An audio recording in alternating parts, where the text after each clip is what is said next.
دا کرسی کې موز دا چې یو سړی ښکته پورته کېدی نشي او هغه په ځمکه هم نشي کېناستی که په ځمکه کېناستی شي نو بیا په ځمکه ناسته باندې مونځ کول پکار دي چې سړی په ځمکه باندې ناستی نو که رکوع سجده بیا هم نشي کولی نو په اشاره باندې دی کوي خو که داسې وي چې هغه په ځمکه نشي کېناستلی نو په کرسۍ باندې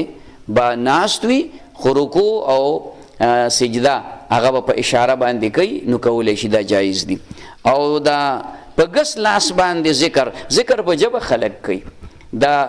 تسبیح یا کاونټر دا که په ګس لاسي که په ښی لاسي بهتره ده چې په ښی لاسي څه ګناه پکې نشته دی خو ذکر اصل کې د ژبې سره تعلق لري او دا تسبیح یا کاونټر خو د شمار دپاره دی نو شمار هغه که تا په ښی لاس کې نیولی او هغه که تا په ګس لاس کې نیولی نو خاص فرق پرې نه پرېوځي البته بهتره دا ده چې په ښی لاس کې سړی تسبیح ونیسي یا کاونټر په ښی لاس کې وځي